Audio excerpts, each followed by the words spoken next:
Hey everybody, welcome back to the channel. Hope you're all doing well. Today we're going to be doing some work on the Mustang. I'm having some clutch pedal and brake assembly issues with it, so we're going to tear that apart, see if we can diagnose the issue there and get some parts ordered. On another note, we have parts for the Eclipse's engine. Everything came in already.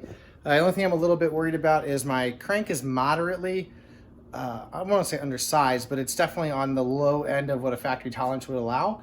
So I have a standard size bearing that came in. We're going to throw those in, measure everything, and see if they spec out or not. If not, we're going to have to either polish or cut it, or get a whole new and get new bearings for oversized, or we're going to have to go find a new crank. So we'll deal with that whenever we get everything measured out for those. But for now, let's go ahead and take a look at what's going on with the Mustang here. All right.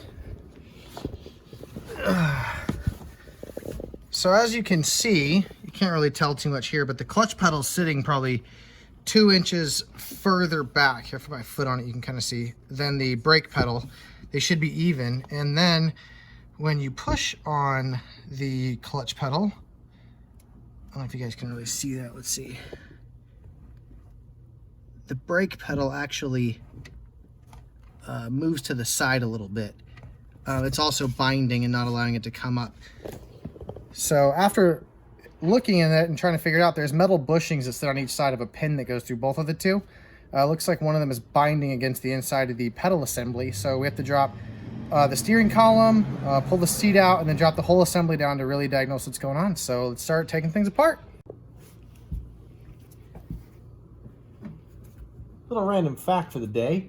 If you didn't know, a lot of these older cars, the seats actually bolt in from the bottom.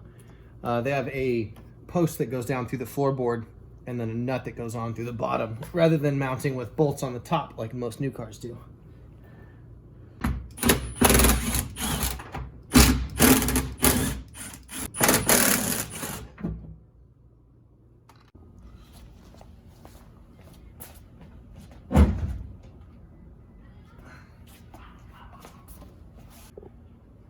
All right, now that the seat's out, we're going to go ahead and remove the steering column from the steering box under the hood so we can take everything underneath the dash out.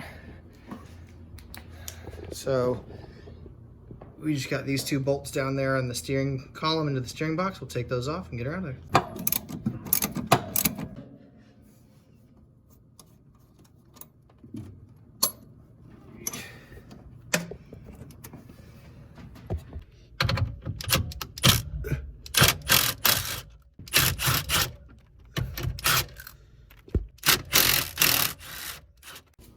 Okay, so the steering column's loose and out. Let's get her around there.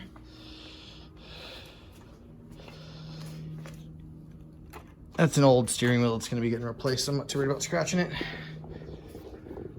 All right, let's see if we can really get a better look up under there and see what's going on with the pedal now.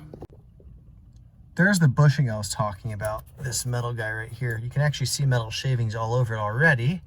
And when I depress the clutch, you can see how the entire assembly to the right kind of torques a little bit. You can see how the whole, none of that should be moving other than the bushing, or the inside of the bushing. The bushing itself shouldn't even really be moving. And it's all just completely bound up against the inside of that bracket. So let's go ahead and pull the bracket all the way out and take everything apart. Woo! Got it out. Tried to record it, but it's just way too tight of an area. It didn't really work so well. I forgot how much of a pain in the butt that is. It's been about 3 years since I did the conversion to the T5 transmission on this car.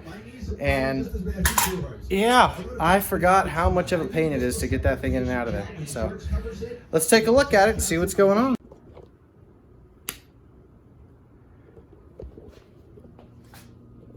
There's your problem.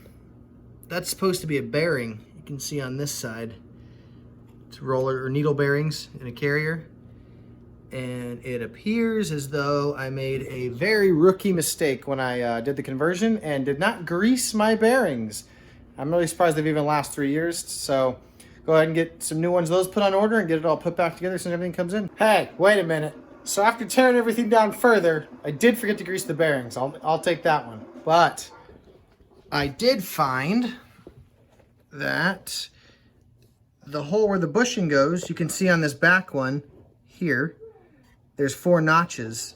On the front one, we're missing a notch because the entire thing wallowed it out. Here's the assembly, the bushing assembly with the needle bearings and the washer.